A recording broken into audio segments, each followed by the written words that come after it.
Olá, seja bem-vindo ao canal da Empresa no Eixo. Eu sou Vinícius Noble, eu sou idealizador do método Empresa no Eixo e você está aqui no nosso podcast, o EixoCast. E esse é o episódio inicial, o episódio piloto, onde a gente vai trazer para você aqui conteúdos semanais sobre gestão empresarial, liderança, economia, política, cotidiano, português, dicas e muito mais. Você vai encontrar aqui o que você precisa para colocar a sua empresa no eixo. Bom, como eu falei, isso aqui é o episódio inicial, o episódio piloto, e como tudo que começa, tudo que está no seu início, vai ter probleminhas aqui e ali, e a gente vai corrigindo. A gente quer fazer o melhor para você, a gente quer fazer a melhor comunicação possível para você, trazendo para você esse conteúdo que vai, de fato, mudar como você pensa os seus negócios. Bom, problemas vão acontecer, mas certamente não vamos ter problemas de linguagem, de português, de gramática aqui, porque comigo,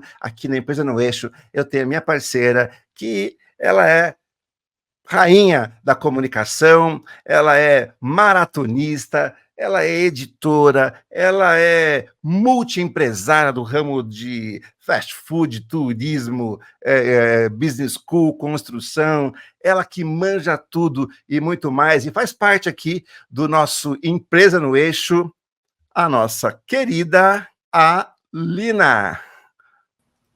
Oi, Alina. Oi, Vini, obrigada pela introdução superlativa. Obrigada por me convidar também, é um prazer estar aqui. Espero poder contribuir e bater um papo com vocês também. Show. A Alina faz parte aqui desse movimento, a Empresa no Eixo, esse movimento que a gente quer trazer para o mercado, que é essa mudança toda de mentalidade, apesar de que essas coisas de mentalidade estão muito manjadas, mas é mudar um pouquinho a maneira como as pessoas enxergam seus negócios e conseguirem trazer crescimento empresarial, lucro, etc. Então, ela faz parte desse movimento com a gente aí. Legal, Alina, obrigado por estar aqui com a gente. Obrigada a Alina a você. Faz parte do movimento aí. Vamos lá. E também comigo aqui, ó, tem um espacinho para ele aqui, o melhor guitarrista de Tarumã e região, o cara que me ensinou a tocar menudo, fã do Jet Boys, lá de Assis, o cara é marombeiro de primeira, e não só isso, um baita profissional, de especialista em transformação digital, em inovação, e agora está também se enveredando pelo mundo do marketing digital, o cara, meu amigo Ricardo Botos. Parecia o Roberto Carlos, e o meu amigo Ricardo Botos. Fala, Vinícius, tudo bem, cara? Com uma apresentação dessa aí, pronto. Eu achei que era o Oscar, achei que ia vir alguma coisa nada menos que isso, né?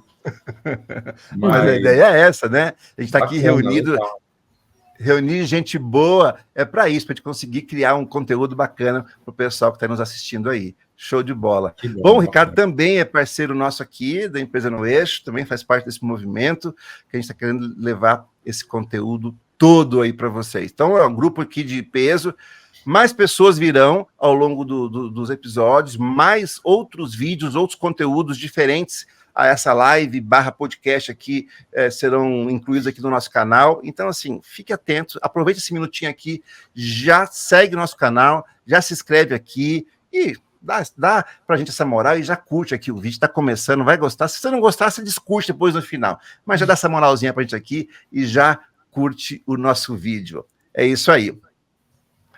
Então vamos lá. Com certeza. Vini, queria te agradecer mais uma vez pelo convite. Vai ser um prazer estar aqui, não só nesse episódio, em outros episódios também. Queria entender um pouquinho o que você preparou para a gente hoje.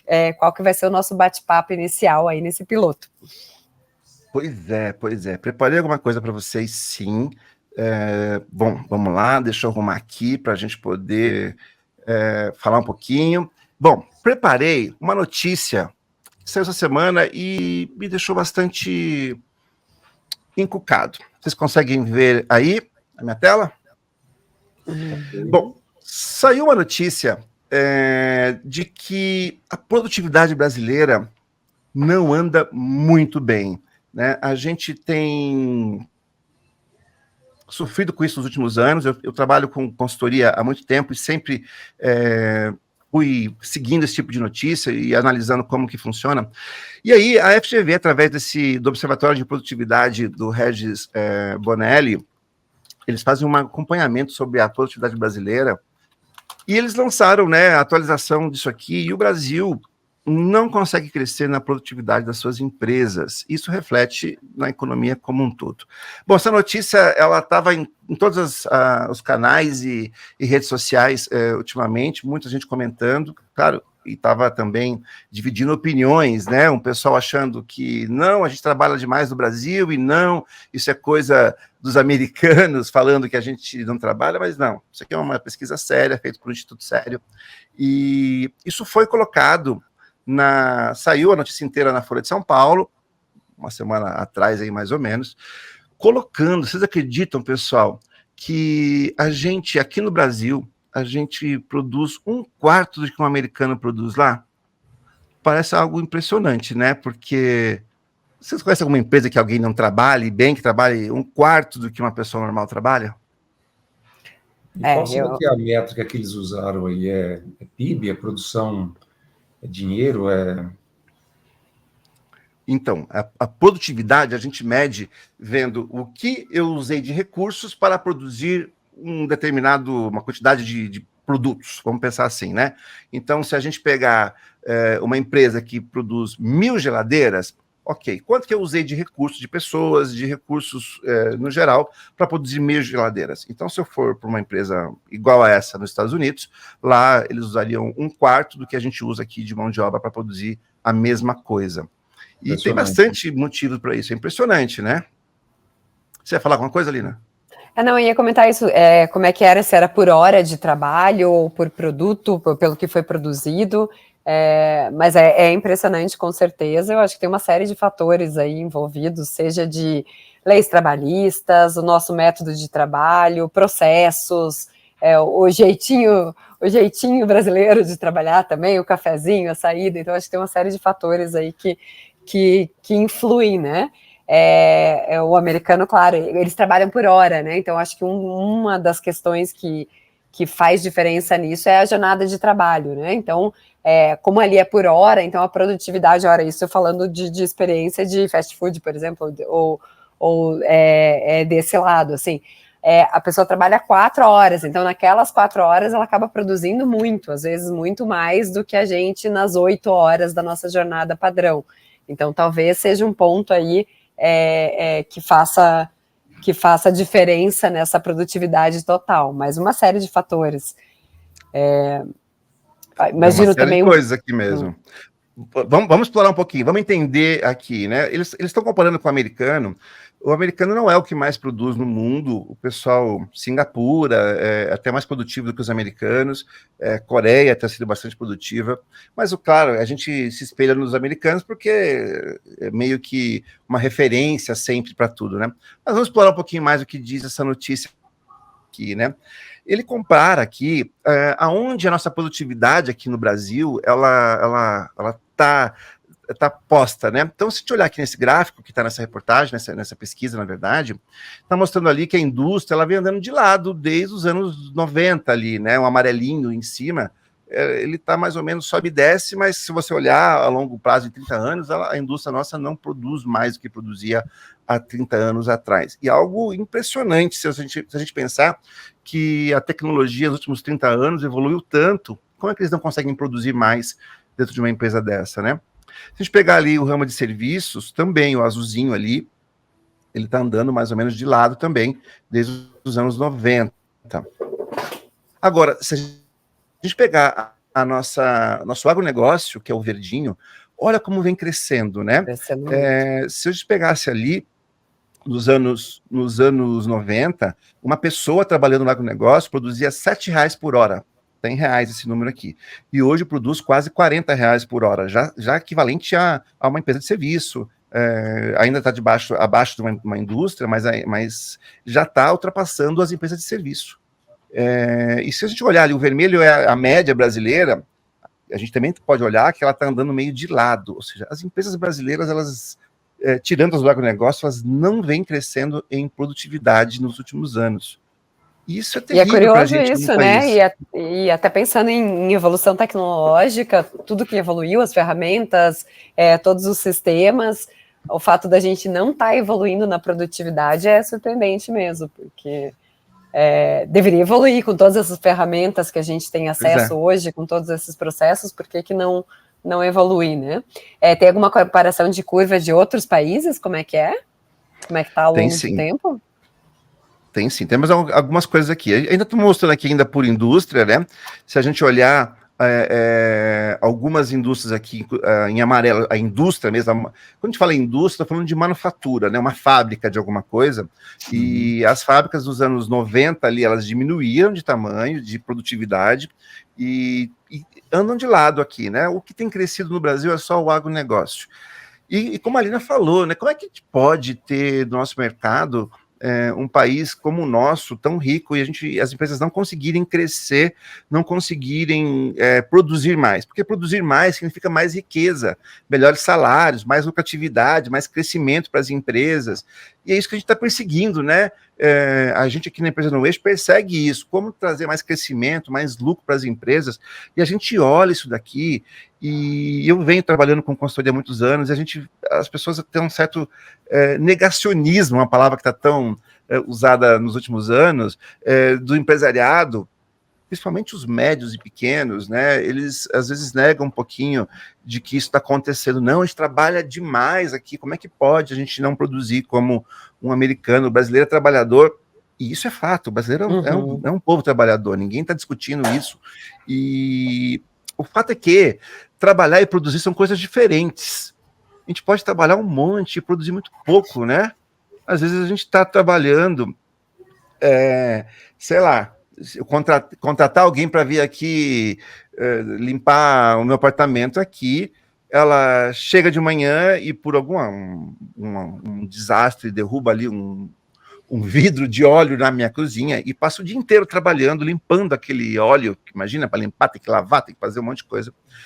E ela volta para casa cansada de tanto trabalhar o dia todo. Porém, do ponto de vista de produção, na verdade, só limpou o que aconteceu ali, o desastre, mas tudo que eu esperava, o resto, a produção que eu esperava não acontece. Dei um exemplo bobo aqui, mas a gente pode ver essa diferença em várias coisas. Trabalhar e produzir são coisas diferentes, né?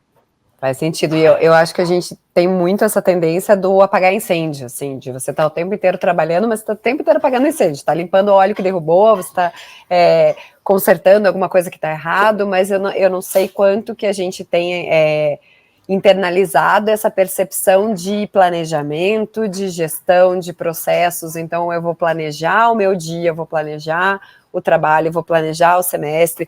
Eu até vejo muito isso de experiência de trabalho, assim, com marketing, que, claro, assim, acontecem N coisas que afetam, às vezes, um planejamento de marketing. Então, uma ação que ia acontecer, acaba não acontecendo, claro, você tem esses imprevistos, mas quando você trabalha com um plano, eu sei que em março vai acontecer aquilo, em maio vai acontecer aquilo, você consegue se planejar e produzir de acordo.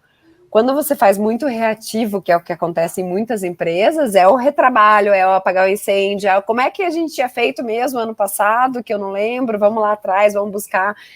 Então, eu acho que falta um pouco essa questão dos dados, né? Analisar os dados, ter o planejamento, ter a gestão. Isso, claro, uma série de empresas que tem, mas eu acho que de uma forma geral a gente ainda peca muito nessa gestão dos processos. Não sei o que vocês acham. Perfeito. A gente sofre um pouquinho. Só comentar um pouquinho, assim, para mim ficou muito claro ali, o agronegócio eu acho que está perfeito, concordo 100% com o gráfico, né, porque se pegar dos anos 90 para cá, né, o agronegócio realmente se transformou, né, muita inovação, muita tecnologia, produtividade, melhoramento genético, tudo isso. Eu pude acompanhar um pouquinho isso, assim, né, não dentro do business, mas, assim, acompanhando um pouco de fora aí. Agora, para mim é intrigante esse dado da indústria, principalmente, da área de serviços, porque se você olhar aí de 30 anos para cá, eu acho que reduziu um pouco esse abismo que tinha entre a gente e os primeiros mundos ali em termos de tecnologia, de comunicação, a gente teve mais acesso, a gente teve os próprios meios de comunicação e tudo mais. Então, talvez, sim, me soa alguma coisa assim, que realmente boas práticas, modelo de gestão, alguma coisa assim que a gente ainda tem muito que caminhar aí e trazer melhoria nesse sentido, sabe? É o que eu vejo, assim, porque a Alina falou bem também a questão, né, leis trabalhistas, vamos falar de política fiscal, né, que também não... Mas eu acho que talvez é na gestão ainda que a gente tem ainda muito terreno para avançar aí, né? Para avançar, eu acho que é o que pode, né? Eu acho que essa complexidade tributária e fiscal do Brasil, isso, sem dúvidas, eu acho que atrapalha, mas é uma coisa que a gente, como indivíduo, não tem tanta força para mudar, assim, você não consegue mudar as leis trabalhistas, não consegue mudar fiscalmente, né, toda essa burocracia, que eu acho que isso afeta muito em relação a outros países, mas aí a questão de gestão, sim, processos, gestão, o que você consegue fazer por aqui, né, a gente consegue mexer um pouco para melhorar esses cenários, sim. Eu adiciono, acho que vocês estão cobertos de razão. A gente tem uma situação como país, né, muito, muito complexa para a produtividade, que está lá cristalizada na lei, né? A gente não consegue nem cobrar muito a produtividade, porque a lei nossa exige que a gente conte as pessoas por hora trabalhadas. E isso faz com que as pessoas simplesmente vendam o seu tempo e não vendam o seu resultado. Falando de forma genérica, e é o que o gráfico nos mostra aqui, né? Eu não estou fazendo juízo de valor de ninguém. Mas se a gente pegar, o Ricardo trabalhou muitos anos em grandes empresas e trabalhou numa rede de supermercados. Se você for 3 da tarde numa rede de supermercados, você vai ter alguns caixas vazios que estão ali, porque a jornada do dia deles, de 8 horas por dia, são 3 da tarde, e a pessoa está ali, deve ter ali 2 ou 3 caixas conversando uma com a outra ali. Por quê? Estão cumprindo a sua jornada de trabalho e estão ali. E quando você vai lá às 8 da noite nesse mesmo mercado, deve ter assim filas e filas em todos os caixas, porque tem caixas a menos do que deveria ter. Então assim, quando essas pessoas estão ali lixando a unha ali no caixa, porque não tem cliente às 3 da tarde, aquilo é produtividade, né? Então, assim, se aquilo, vou chutar um valor fictício, se aquele mercado vende R$1 milhão por um período, e ele tem da faxineira ao diretor da loja, e ali tem 100 pessoas, eu vou pegar R$1 milhão que eles estão produzindo de vendas, dividir por 100 pessoas, do diretor à faxineira, e sem demérito nenhum para nenhuma das posições, mas eu vou ter a média de produtividade de todos. Só que a gente às vezes não nota isso, né? Que eu tenho gente aqui que está consumindo produtividade. Isso. Essa é uma grande diferença que tem nos Estados Unidos, principalmente quando a gente compara. Eles conseguem fazer isso de maneira mais otimizada pelas horas, como você falou. Contrata só para aquele número de horas, né? Tem horário de pico do supermercado, você vai ter uma pessoa trabalhando ali só das 6 às 8, digamos, no horário de pico. Às 2 da tarde, que está ocioso, você vai ter só aqueles fixos. Então, eu acho que eles conseguem manejar melhor. E isso não só nesse tipo de serviço, mas eu acredito que no geral, assim, no mercado de trabalho em geral, eles conseguem manejar melhor com o pessoal trabalhando por hora, né? Esses nichos. São empresas mais horizontais, mais achatadas e menos verticais. Ou seja, eu tenho menos pessoas para poder fazer numa escada de valores, supervisores, coordenadores, gerentes, diretores, VPs, presidentes, etc., que todos eles estão consumindo produtividade. Se eu tenho que ter todas essas pessoas, elas estão ali. Como eu falei, é uma conta simples, né? Produzimos 1000 geladeiras, o presidente está ali e o porteiro da fábrica também está ali, contando como produtividade daquela fábrica, né? Todos estão ali para isso. Então, isso eu estive em várias empresas nos últimos anos e isso é bem assim, a gente nota que existe uma certa miopia do empresariado, principalmente os pequenos e médios, que às vezes não conseguem enxergar isso. Nós vamos chegar em mais profundidade nisso. Vamos aqui, ó. O Ricardo falou muito disso. Olha como é que a gente era o nosso agronegócio há alguns anos. Olha essa foto grande, preto e branco aqui no meio. Quantas pessoas estão colhendo café ali no meio? Umas 50 deve ter ali, né? Se elas vão colher 50 sacas de café, a produtividade é 1 saca por pessoa. E se eu colher com menos pessoas, aumenta a produtividade, não é isso, Ricardo? Sim. Essa é uma realidade que a gente passou por ela, né? Mas tem a mão de obra totalmente manual, né? No campo ainda, né? Você tem ali a cana, o café. E a gente vê hoje o agro, olha o agro, olha esses equipamentos que eles utilizam hoje, de milhões, né? Assim, totalmente digitalizados. É muito normal hoje você ver essa geração atual dos empresários do agro, vamos pensar assim, né? Esse cara aqui que está com um tablet aqui, provavelmente é filho ou neto de um fazendeiro que criou isso. E essa geração, ela é muito tecnológica hoje em dia. Então, tinha uma novela recentemente que falava muito disso aí, o pessoal com drone, com tudo, com GPS, isso é uma realidade. Você pegar uma cabine desses equipamentos aqui hoje, olha só, é um avião isso aqui, Verdade. não é? E o cara colhe todo aquele terreno lá, aquela propriedade com uma máquina dessa e um cara ali sentado ali no ar-condicionado colhendo isso. E já medindo por GPS aonde que colheu mais, aonde que deu menos, aonde que na próxima safra vai ter que adubar mais, aonde tem que adubar menos, aonde que região da fazenda é mais produtiva, é menos, tudo por GPS, tudo controlado. A gente vê isso no campo. Uma fase também de muita capacitação, né? Porque o operador de uma máquina dessa, ele tem uma capacitação bastante pesada para trabalhar, né? Então, aí você já entra até um aspecto social, né? E aquela legião de pessoas que trabalhavam no campo, né?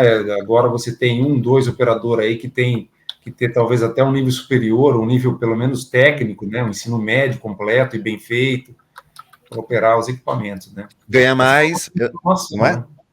É um trabalho que paga mais. Com certeza. Quem se adaptou e buscou se posicionar, né, nessa inovação tecnológica e tudo mais, está surfando a onda aí, né? Por isso que sobe a produtividade. Esse carinha aí, sozinho, ele colhe o que aquelas 50 pessoas colhiam. Então, quando eu meço o que foi produzido nessa região, o cara, sei lá, ele tocou aquilo, eu não entendo muito do agro, mas tocou toda uma fazenda com um agrônomo, 2, 3 caras que operam uma máquina como essa, e ele toca a fazenda quase toda. E não precisa ter uma legião de boias frias, como era antigamente, que a nossa produtividade vai cair. Então, o que acontece? A parte social, como o Ricardo falou, é importante, porque acha quantas pessoas que agora estão sem empregos. As pessoas têm que achar outras ocupações, né, para conseguirem sobreviver na economia. É um desafio que nós, como sociedade, temos que encontrar como sair dele, né, como a gente consegue criar novas gerações. Essa geração que está aí, a gente vai ter que cuidar delas por um tempo, mas como a gente pode criar novas gerações que possam estar sentadas aqui em equipamentos como esse? Acho que me chama a atenção, pessoal, é que olha só o nível de tecnologia que a gente está olhando no campo, e a gente vai aqui em qualquer empresa de serviço na cidade, a gente não vê esse tipo de tecnologia, a gente não vê esse tipo de coisas aqui, de drone, de tablet, a gente vê muito menos até, né, de uma empresa de serviço, sei lá, você vai num contador ali, tem menos informação, ele tem menos software, ele tem menos coisas, então ele é muito mais baseado em pessoas, o que baixa a produtividade.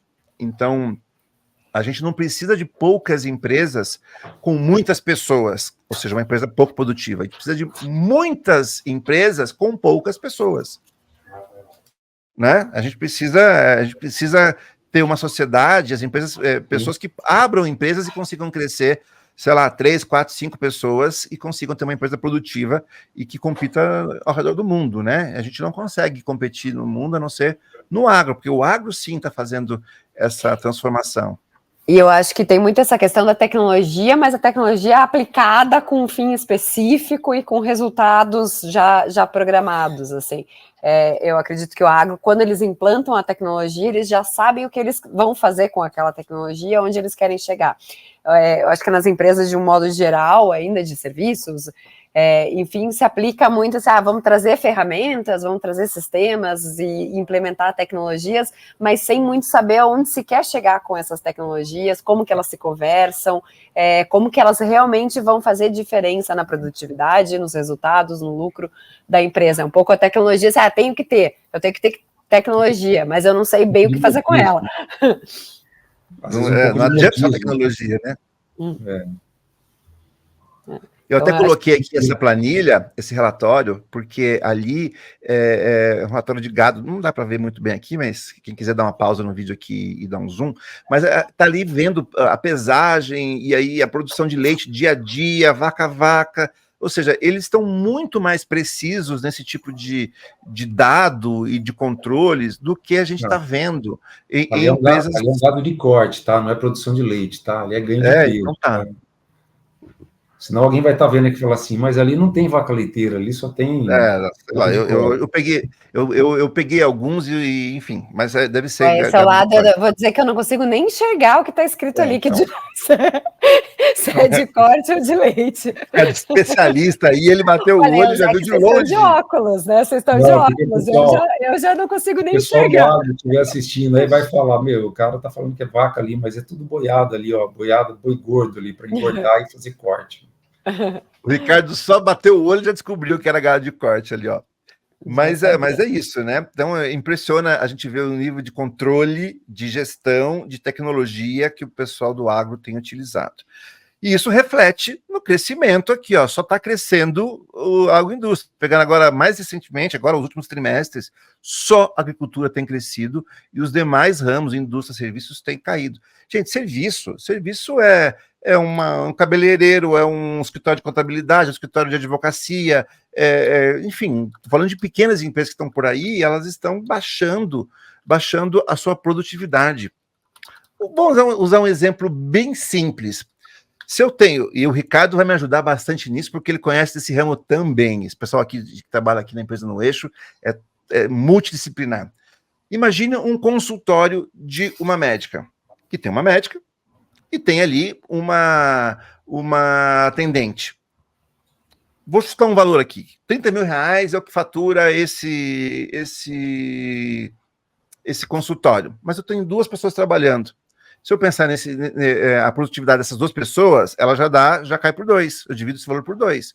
Ah, mas tem mais alguém que limpa, tem mais alguém que não sei o quê, tem uma pessoa que ajuda no marketing e tal. Todas as pessoas, elas estão dentro daquela produtividade. Existe muito do que eu vejo nas empresas, é que até evitam, às vezes, os clientes que eu sempre tive, evitam contratar, porque você contrata pessoas e não aumenta o resultado, não aumenta a produtividade. Vou dar um exemplo aqui, ó, um exemplo fictício. Dona Maria faz bolo. Você faz bolo, Alina? Você é boa boleira? Não, eu gosto bastante de bolo. Mas eu não tenho uma boa nem para salgado, nem para doce. Eu gosto de comer muito. Eu adoro cozinhar, mas bolo eu não sou bom, não. Você gosta de fazer bolo, Ricardo? O Ricardo é cozinheiro também. Não, mas não é minha praia, não. Doce não. Mas Dona Maria faz bolos. E ela faz bolo em casa, ela faz sozinha, ela faz 8 bolos por dia. Ela vai assando no forno dela, vai vendendo esses bolos, 8 bolos por dia ela faz. A gente vai lá e fala assim, ó, você tem que crescer, você está no teu limite e tal. 2 anos depois a gente volta lá, olha a Dona Maria, ela está com 10 pessoas trabalhando com ela. 10, ela e mais 9 pessoas, são 10 agora. Ela era sozinha, fabricava 8 bolos. Quanto que essas 10 pessoas juntas deveriam estar produzindo de bolos por dia também? 80? Porque se ela sozinha fabricava 8, e agora ela contratou, ela tem 10 pessoas, se produzir menos do que 80, tá perdendo dinheiro. Caiu a produtividade. Mas aí, vamos pensar, ela já não fabrica mais bolo, agora ela coordena o negócio. Ela botou uma pessoa para fazer venda dos bolos, porque agora tem muito bolo para vender, tem que botar 80 bolos por dia no mercado. Então, uma pessoa não produz bolo, está vendendo. A outra pessoa, ela pegou lá o filho dela, colocou para entregar os bolos. Não, está fabricando bolo, tá entregando os bolos. Ela pegou mais uma pessoa para ajudar lá a fazer o marketing dos bolos da Dona Maria. Ou seja, eu tenho 3, 4 pessoas que não estão produzindo bolos. Eu tenho só 6 ou 7 pessoas produzindo bolos agora. E aumentou a complexidade do negócio. Eu tenho que gerenciar agora 7, 8 pessoas. E às vezes até aumentou o faturamento. Eu acho que aí entra o mito também, né, do crescimento da empresa. Ah, não, aumentou o número de funcionários, aumentou o faturamento, a empresa está crescendo, está evoluindo, mas nem sempre isso se reflete em lucro para o empresário, em resultados, porque muitas vezes a produtividade acaba ficando de lado, né? Agora eu faturo 10 vezes mais, mas eu ganho, o meu lucro é 3 vezes menor. Será, né? Vale a pena, Você né? fazer essa conta simples, você faz essa conta simples. Eu tinha uma pessoa que fabricavam 8 bolos, agora eu tenho 10. Tem que fabricar 80 bolos no mesmo período. Porque agora eu já não mais asso o bolo no meu forno, tem que assar um bolo num forno industrial. O investimento é maior. Eu tenho que ter já uma contabilidade para poder fazer aqui o meu fiscal, minha contabilidade, eu tenho que ter já... Ou seja, aumentou a complexidade. E Dona Maria não sabia disso, ela só sabia fazer bolo. E agora ela está na frente de um negócio com 10 pessoas. É um negócio pequeno ainda, com 10 pessoas, mas que já está roubando produtividade dela. Ela já está tendo que organizar isso aqui de uma forma diferente. E muitas vezes, isso acontece com vários empresários, muitas vezes eles não sabem a parte de gestão e eles conhecem a parte de fazer o bolo, etc. Não conhecem tudo isso que está ao redor, né? Então, é isso que rouba, em grande parte, a nossa produtividade nas empresas brasileiras aqui. Vamos ver se tem mais alguma coisa aqui que eu preparei aqui, ó. Tem mais algumas coisas. E de 90 para cá, a escolaridade do brasileiro aumentou. Esse gráfico aqui subindo, em azul, é o aumento de escolaridade. Cerca de 80% mais escolaridade tem o brasileiro. E segundo a pesquisa, são alguns fatores que fazem com que uma empresa seja produtiva ou não. O fator humano, o fator do ambiente, o fator dos capitais que são utilizados. O único que segurou a queda da produtividade no Brasil foi a educação. Pasmem, né? A gente aqui no Brasil, a educação, ela de fato é ruim, mas mesmo sendo ruim, foi o fator que menos prejudicou a indústria e o serviço. Os outros capitais, tecnologia, impactaram mais essa queda de produtividade do que a educação. A educação salvou um pouquinho, o pior que seja do Brasil, salvou um pouquinho a produtividade.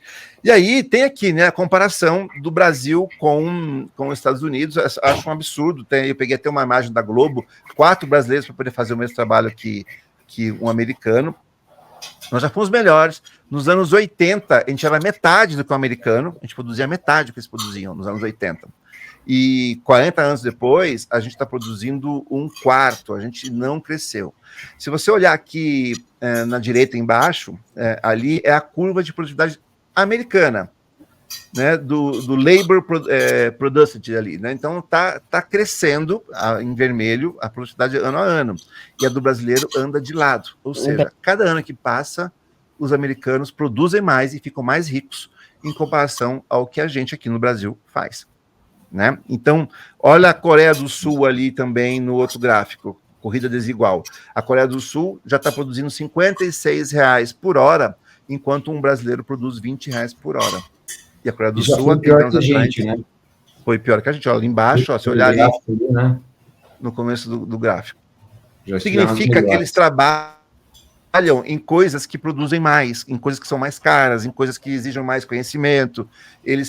As empresas se preocupam com isso. Então, 3 ou 4 jovens que saem da escola ou da faculdade ali, ao invés de eles arranjarem um emprego para ganhar um salário mínimo, eles vão montar uma empresinha para ganhar mais do que isso, para faturar mais do que R$20 por hora, para faturar R$50 por hora. Por isso que sai Samsung de lá, LG de lá, Hyundai de lá, porque eles vão criando muito mais valor do que eles fazem, né? Então, aqui tem uma série de dados, eu vou deixar depois aqui na descrição aqui embaixo desse vídeo, para vocês poderem, quem quiser ver mais, né? Mas aqui, ó, o Japão também, o Japão começou a andar de lado agora, mas o Brasil, nesse gráfico aqui, é esse mais escuro, que ao longo de muitos anos, da década de 50, a gente até cresceu, mas nos últimos anos a gente tem andado muito de lado. E, coincidentemente, ou não, nós estamos... Isso tem a ver com... Vou colocar você no mundo um pouquinho, tá? Ali... Tá me ouvindo? Continua me ouvindo? Então, coincidentemente ou não, com o aumento da tecnologia, a gente foi ficando para trás. Os outros países foram usando mais tecnologia. Não só tecnologia, quando a gente fala tecnologia, parece que é uma tecnologia de computador, de robô, de IA. Tem tecnologia de ciência de gestão, de ciência de controle, de ciência de processo. Tecnologia não é só computador e robô. Tem tecnologia de empresarial que a gente aplica ali e e os brasileiros não estão aplicando, então a gente está ficando para trás, né? Então, está repetindo aqui, colaborando com isso, né? Então, olha só aqui, ó, na Veja, dizendo que o trabalhador que tem menos estrutura é também menos produtivo. Os profissionais brasileiros produzem atualmente equivalente a $20 por hora trabalhada. E no Chile, aqui do lado, geram $34 por hora. E na Coreia, $52 por hora. O americano produz quase $90 por hora. Então, assim, ó, para quem está aí em casa nos ouvindo, o empresário que está nos ouvindo, pegue aí quanto você fatura a sua empresa, some, converta em dólar para poder fazer uma conta rápida, multiplica por 5. Então, você fatura aí 100 mil por mês, divide por 5, se você fatura $20 mil por mês. Esse é o teu faturamento. Divida pelo número de colaboradores que você tem e você vai ver se eles estão produzindo mais ou menos que a média brasileira. Está aí ao redor de $20 por hora. Então, assim, a gente tem que trabalhar para subir isto. Eu vejo muitos gestores que, quando precisam crescer, contrata mais gente. É a primeira coisa que um gerente pede para um diretor. Preciso de mais gente. Não é isso, Ricardo? Nas empresas por aí? Preciso de mais gente, a minha equipe está pequena, preciso de mais pessoas. Mais pessoas diminui produtividade. É ao contrário. Eu preciso fazer com que as pessoas que estão lá tenham processos e tecnologias para que elas possam produzir mais. Não é matando as pessoas, não estou fazendo assim, vamos matar as pessoas de trabalhar. O mundo inteiro produz mais do que a gente produz. Porque trabalhar e produzir é diferente. Às vezes o cara está lá apertando um botão e produzindo muito mais do que a gente. E a gente aqui está quebrando pedra, produzindo muito menos do que eles. Faz sentido? Total, acho que é muito bom. Essa reflexão aí isso realmente... já faz tempo que está assim, né? Correto. Isso já faz, aqui em 2013 já era assim, o Brasil já produzia menos do que Chile, já produzia menos que México, o Brasil produzia $10 em 2013, há 10 anos atrás, 11 anos atrás, e o Chile já produzia $20. Por isso que esses países enriqueceram mais do que o Brasil. Mesmo a Argentina, que hoje não anda bem das pernas, produzia mais que o Brasil alguns anos atrás. Então, esse é o grande desafio, né? Está aqui mostrando vários dados, mostrando como as coisas, como o empresariado brasileiro não está aproveitando a mão de obra que tem, né? A gente acaba enchendo as empresas, contratando pessoas que não produzem, não tendo crescimento, não tendo lucro, e aí a gente sempre terceiriza. Porque o governo é ruim, às vezes são ruins, mas tem uma parte nossa, tem uma parte que a gente consegue melhorar em cima disso. É por isso que a gente, aqui no Brasil, Americanas.com está quebrando, e na China está a AliExpress, lá a gente está tendo que taxar até eles para não vender para cá. É uma triste realidade aqui para a gente, né? Com certeza.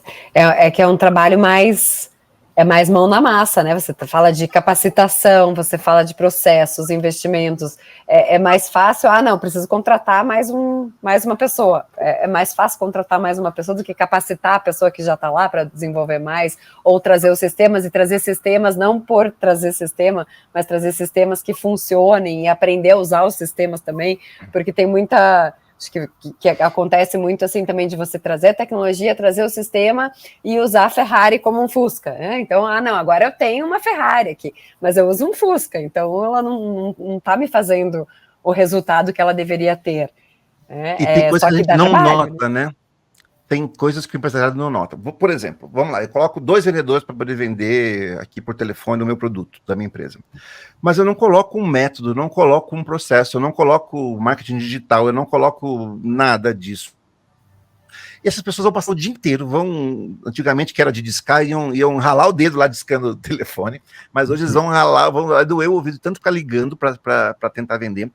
Assim, eu chamo isso de quebrar pedra, ou seja, não tem inteligência nenhuma esse trabalho, tá lá ligando e vende pouco, aí eu mando embora o vendedor porque ele é ruim, não consegue vender, contrato o outro, não, vou aumentar os vendedores, ou seja, a falta de um processo, de uma metodologia, às vezes de um conhecimento, de uma geração de dados coerentes, faz com que as pessoas, trabalhando demais, esse vendedor trabalhou um monte, passou o dia ligando para todos os contatos que ele tem, e não conseguiu vender.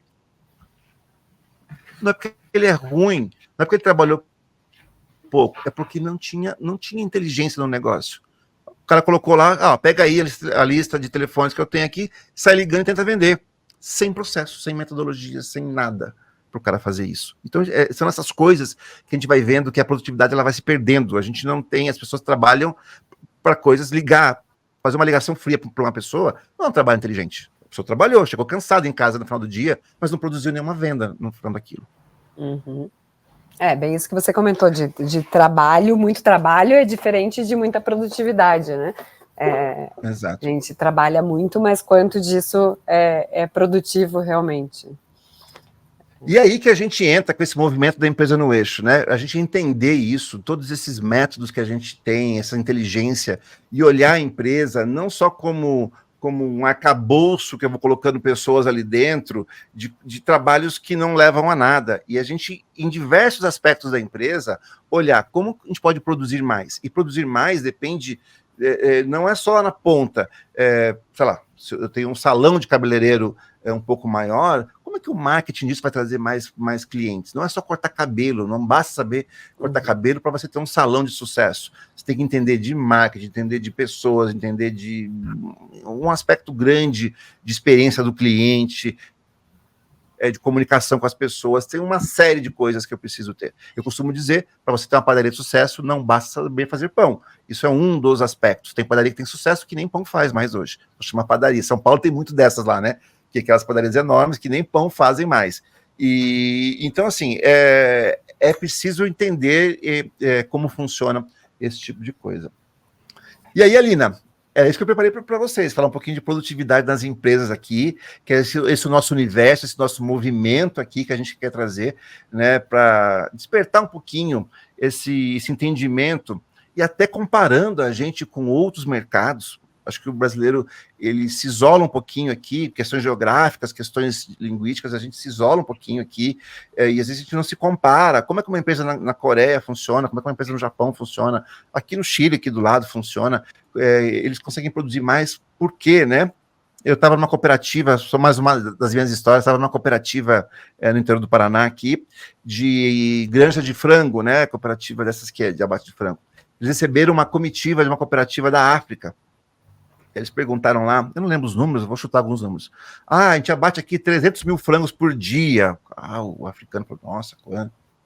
Tem quantas pessoas aqui? A gente tem 200 pessoas aqui que trabalham nessa planta aqui. Os africanos, poxa, a gente abate metade disso lá na África, e a gente tem o dobro de pessoas lá. Legal, porque aqui no Brasil a gente é top no agro e tal. Aí veio um pessoal do Chile para visitar a mesma cooperativa. E aí, como é que vocês funcionam aqui? 300 mil por dia, com 200 funcionários. O cara olhou e não comentou. Falou, mas se não tem nenhum comentário? Falou, não, tá tranquilo. E vocês lá? Não, a gente faz o dobro de abate com a metade dos funcionários de vocês.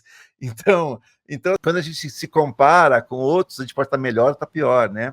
E aí, como vocês fazem o dobro com metade das pessoas? Claro, tem alguma tecnologia, alguma gestão, algum controle que é diferente do que a gente faz aqui. E é isso, então. E aí, bom, temos um quadro aqui do nosso podcast aqui, que a gente vamos estrear ele aqui, como nosso episódio piloto aqui, que é uma dica aí. Eu pedi para o Ricardo preparar uma dica de leitura aí para o nosso empresariado, que vai ajudar ele aí já aí descontraindo um pouquinho e já ir pensando coisas diferentes aqui. Você preparou o que aí para a gente, Ricardo? Cara, minha dica de leitura é um livro que eu estou lendo agora recentemente, Ideias que Colam, né? Porque algumas ideias pegam e outras não, né? O livro é bastante legal, um livro leve de ler e assim com bastante cases, né? Que ele traz aí os princípios das ideias que dão certo. Eu acho que assim todo mundo, né? Desde um líder, um empresário até ele brinca, né? Até uma mãe, né? Precisa vender uma ideia, né? Então a gente precisa trabalhar muito a nossa comunicação, né? E aí ele traz esses 6 princípios de ideias que dão certo, né? A simplicidade, a concretude, a credibilidade. Aí ele vai discorrendo, trazendo casos, né? Os autores são americanos, né? São 2 irmãos lá, professores lá nas universidades renomadas dos Estados Unidos. E eles vão trazendo cases aí dos anos 90, 2000. É bem interessante, porque ajuda realmente a gente a pensar, né, se a comunicação que eu estou fazendo, se ela é efetiva, né? Quando eu quero realmente que isso venha para o mindset, venha para a mentalidade da minha equipe, que venha para a mentalidade, às vezes, do meu parceiro de negócios ou do meu fornecedor, né? Enfim, a gente está vendendo ideias o tempo todo, né? A gente está trabalhando ideias, então é um livro que eu recomendo aí, seja de que área, de que segmento de mercado aí, eu acho que tem muito a ajudar nessa percepção, sabe? Eu não li esse livro aí, me interessei pelo tema, porque, como você falou, a gente está todo o tempo vendendo ideias, né? Acho que a comunicação é importantíssima, como a gente se coloca aí, é uma coisa que a gente não dá valor, muitos empresários, né? Como se comunicar, como colocar as ideias, como passar isso. Liderar pessoas, liderar uma empresa, é comunicar o tempo todo, né? E vender essas ideias para a equipe, para todo mundo, é importante. Tem algum insight que o livro traz aí que você quer destacar aqui? Cara, assim, tem uma parte também que ele fala um pouco voltado para o marketing, né? Porque o marketing é você vender, é você trabalhar a ideia.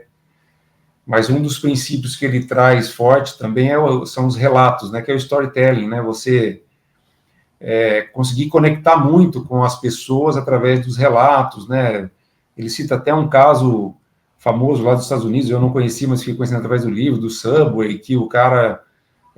foi um case que a pessoa ela era muito obesa e conseguiu, através uma atitude dela, através de uma dieta, só com os sanduíches do cardápio do Subway, em alguns meses ele conseguiu perder praticamente 50 quilos. Ele era alguém assim, muito obeso, né? Muito 180 quilos, alguma coisa assim. E depois alguém lá do Subway pegou essa história, né? E trouxe a público, e realmente conectou muito, assim, ficou muito... É um case de sucesso aí, né? Porque tem essa conexão, né? Tem essa empatia, né? Gera essa conexão com o público, né? Legal. Eu vou deixar aqui na descrição aqui do nosso vídeo um link para você comprar com desconto esse livro aqui lá na Amazon. Então, quem quer seguir a dica aí do Ricardo aí, aproveite aí essa oportunidade do link aí. Já leu esse livro, Alina? Não li esse livro, fiquei bem interessada. Eu acho que faz todo sentido, tem um pouco a ver com o Contágio, né? Tem aquele livro Contágio que é mais ou menos nesse sentido, assim, de por que algumas coisas viralizam e outras não. Mas é interessante isso, claro que puxando a sardinha, puxando para mim, né? Mas isso de contar a história, o storytelling, isso acaba sempre aparecendo em tudo que é persuasivo, em todas as formas de comunicação, e a gente começa a tentar entender por quê, e basicamente é porque somos contadores de história por natureza. Até tem o Yuval Harari, né? Não sei exatamente como é que pronuncia o nome dele, mas que é do Homo Sapiens, aqueles livros, Homo Sapiens, Homo Deus, é um autor muito interessante, historiador, e ele faz um levantamento assim, do que nos diferencia realmente das outras espécies. A gente fala muito isso, não, mas a gente pensa, a gente tem o polegar opositor, mas tem outros animais que a gente se organiza em comunidades, mas as abelhas se organizam em comunidades muito eficientes, os gorilas se organizam em comunidades. O que a gente tem realmente diferente das outras espécies, as outras espécies também se comunicam, os golfinhos se comunicam, não é a comunicação, é a nossa capacidade de contar histórias e emocionar através das histórias. Então, é isso que permite que uma comunidade aqui, onde eu estou em Curitiba, você está em Londrina, tem uma outra pessoa em São Paulo, a gente não está se vendo, mas a gente consegue se conectar através das histórias e das emoções delas. Então, acaba que sempre tudo acaba voltando para isso de você contar uma história e emocionar através de uma história. E isso serve para o pitch de negócio, serve para venda, serve para empresa, serve na liderança mesmo de empresas, né? Como que você vai ter o teu time na mão, como é que você vai engajar as pessoas, como é que você vai fazer um lançamento de um produto digital, como é que você vai fazer uma copy que converte, que é outro termo que é muito... as copies que convertem. O que tem numa copy que converte? Ela conta uma boa história, ela fala empaticamente com aquilo que está dentro de você. Assim. Então, agora já falei demais, né? Mas porque entrou no Seara, mas eu acho que é bem interessante nisso. Eu vou atrás, vou ler também. Só para complementar, tem o livro fala bastante também da maldição do conhecimento, né? A gente ter o cuidado de, na nossa comunicação, não julgar que o outro sabe tanto quanto eu, né? Ou que ele tem o mesmo entendimento que eu tenho, né? Então, isso é legal. E assim, a gente... eu acho que isso é o papel de todo líder, quando você quer realmente buscar essa energia, né, e atingir resultados, você precisa vender uma ideia, precisa que o pessoal compre a sua ideia, né, e que aquilo esteja junto, senão fica mais difícil chegar lá, né, Vinícius? Não é fácil. E eu vou aproveitar, eu pedi para o Ricardo trazer uma dica de leitura, mas eu também vou dar uma dica de leitura aqui, e a Alina já sabe o que eu vou falar, aqui, ó, do livro Quick Wins, do qual eu sou um dos coautores, e a Alina ali é a editora do nosso livro, estou tentando encaixar ele aqui, aí, agora sim.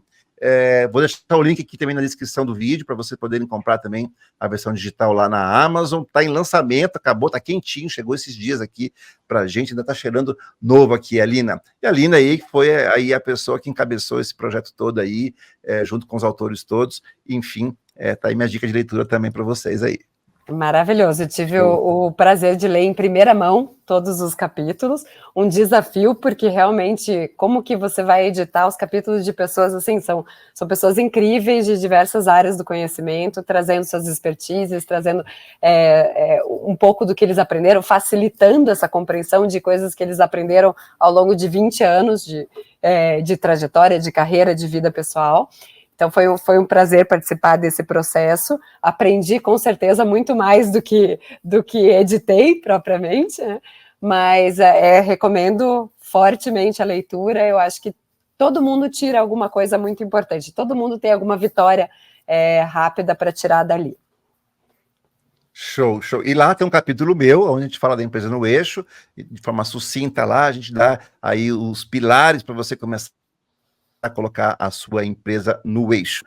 Legal. Bom, eu pedi também para a Alina trazer uma dica aqui, é um quadro que a gente vai querer deixar fixo aqui também, a dica da Alina de comunicação para o líder. Como líder, falamos agora de comunicação, dica de leitura aí, toda sobre storytelling aí, e aí umas questões mais importantes, como eu comentei agora há pouco, é essa do líder conseguir se comunicar bem. E aí, pedi para ela preparar a dica da Alina. Qual é essa dica de hoje, Alina?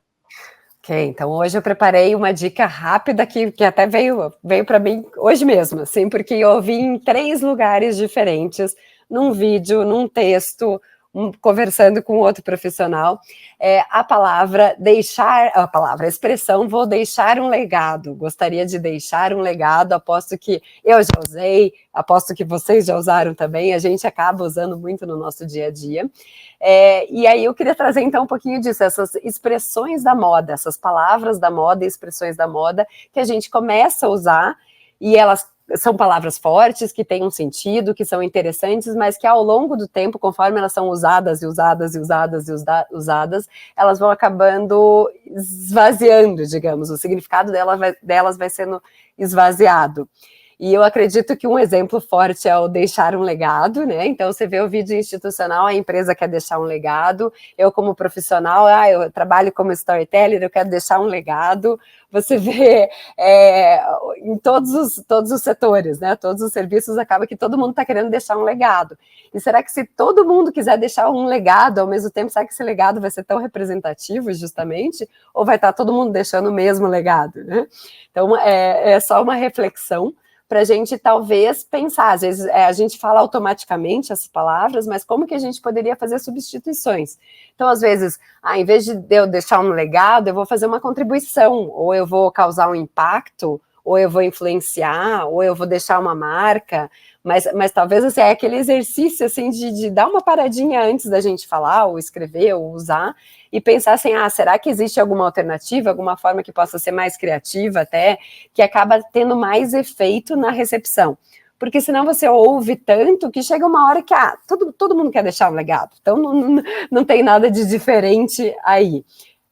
Outras palavras que também popularizaram muito e que tem esse tipo de efeito, assim, não sei se vocês têm alguns exemplos, mas eu vejo muito a questão de resiliência.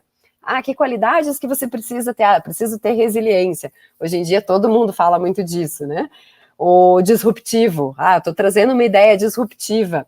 Será que é disruptiva mesmo? Será que vai a fundo nisso? Ou será que a gente só está usando o disruptivo para sempre tentar ter aquela qualidade da palavra, né? Não sei se vocês têm algum outro exemplo de palavras assim que tão usadas que acabam não sendo mais nem disruptivas, não deixam legado. É bem palavreado de coaching. Isso, mindset. É muito o palavreado que os coaches usam, né? Mindset é legado, deixa seu legado. A gente nem sabe se o legado vai ser bom, né? Uhum. Se o legado que o cara tá deixando é um bom legado, né? Deixa seu legado. Já usei muito essas coisas aqui, vou parar de usar ele. Agora fiquei triste aqui, porque vou ter que mudar. Até eu fiquei pensando agora. assim, tomar cuidado. Para o pessoal de TI, legado soa um pouco diferente, né, Vinícius? O legado é aquela coisa obsoleta, lá, aqueles sistemas lá dos anos 90. Sistema legado, né? Tinha um sistema de... Sistemas antigos que estão lá, você vai numa empresa e aí tem aquele sistema lá que está obsoleto, a gente fala, a gente tem um sistema legado aqui na empresa, a gente precisa atualizar ele, é um sistema que já não tem mais atualização, tem que trocar, é obsoleto, mais ou menos obsoleto. Uhum. Essa eu não sabia, esse uso de legado eu não sabia. Mas eu acho que você comentou bem, alguns termos que parece que acaba perdendo um pouco a essência daquilo que a pessoa quer falar, né? Mas fica meio automático, ou fica uma coisa que agora é modismo, e aí todo mundo acaba entrando nessa vibe, vamos dizer assim, né? Acho que você colocou bem. Eu acho que todo mundo quer parecer cool, né? Ninguém quer usar palavras antigas, a gente quer usar palavras novas, mas Renato Russo já disse quais são as palavras que nunca foram ditas, para a gente poder usar elas como novas, né? Todas as palavras já foram ditas, algumas entram em uso e desuso conforme a gente vai usando, mas realmente a gente começa a usar tanto e começa a ficar... porque as palavras têm prestígio, né? E elas começam a perder o seu prestígio devido ao uso excessivo e de quem as estão usando, né? Então, palavras assim poxa, esse cara está usando isso aqui, acho que não faz sentido. E agora que você falou, você citou isso daqui, realmente, a gente fica usando isso aqui como jargão deixa seu legado, e realmente, acho que perdeu a força, né? Resiliência é ser o Rocky Balboa. Será que é bom a gente apanhar tanto? Eu não quero empresas que sejam resilientes, que aprendam a sofrer. Não tem que sofrer, não. A gente tem que crescer, ter lucro, ser bom, conseguir fazer as coisas. Porque, não, a gente tem que aprender a apanhar e ser resiliente e dar a volta por cima depois. Não sei se é isso, né? Se é o Rocky Balboa que a gente tem que ser. Isso tem uma discussão muito grande aí na literatura, se realmente é isso que a gente tem que ser, né? Não vem a palavra que a gente está usando no lugar, mas resiliência tem muito, o pessoal lembra muito do Rocky Balboa. Pô, que sorte tem o Rocky Balboa, ele apanha um monte no filme, sai todo estourado, mas ele depois, não, você tem que conseguir apanhar e dar a volta por cima. E não, a gente tem que ser bom, a gente tem que ter produtividade, que foi o tema aqui hoje, a gente tem que conseguir botar a empresa no eixo, crescer, ter lucro, conseguir levar uma vida bacana. Eu ia falar deixar o seu legado, mas não vou falar isso, tem que fazer. Aí pior vai ser eu falar tudo e no final falar, né, vamos deixar o nosso legado. É isso aí. É automático. Automático, Legal. Mas a ideia é essa, assim, já é automático, mas a gente dar aquela paradinha e pensar assim, será que eu tenho uma alternativa? Será que é essa palavra? Será que ela significa o que eu quero dizer exatamente, né? Porque às vezes a gente ouve tanto que ela fica na ponta da língua, assim, então, será que é resiliência mesmo que eu preciso? Será que não é outra qualidade? Mas é aquela paradinha para pensar antes de falar. Sim, com certeza. Ótima dica aí. Então, se você quer mais dicas como essa que está aí em casa, a gente vai ter sempre aqui o quadro da Lina para ela trazer essa dica aqui. Estou começando ela também a criar aqui um quadro aí, um programa aqui no nosso canal aqui para dar essas dicas para você, empresário aqui. Enfim, se você gostou, deixe seu like. Se você não gostou, vem aqui, comenta, nos fala o que você não gostou, como é que foi, chegou bacana para você essa transmissão. Isso aqui é feito para você que está aí, isso aqui a gente está criando isso aqui do zero, é o episódio piloto, então a gente precisa do seu feedback, a gente precisa entender como é que você está enxergando esse movimento aqui. Muito mais está por vir, a gente quer criar para vocês conteúdos relevantes, que de forma descontraída, como vocês viram aqui, a ideia é passar conteúdo com profundidade, mas também de uma forma acessível a todos, como o Ricardo falou, não, uma vez para mim, não é ciência de foguete, tem que trazer isso aqui de uma forma que as pessoas consigam digerir, porque o nosso movimento aqui é de colocar as empresas no eixo, levar você, empresário aí, a ter lucro, ter crescimento da sua empresa e conseguir se libertar das amarras que tem, porque tem uma empresa aí que não cresce, é uma verdadeira prisão para o empresário. Enfim, mais uma vez agradeço, quero agradecer você, Aline, por estar aqui, ela vai estar aqui sempre com a gente nos próximos episódios, vai estar o Ricardo também, tem pessoal em Portugal que vai participar, vai ter convidados, tem gente aqui, a gente vai construindo juntos todo esse movimento.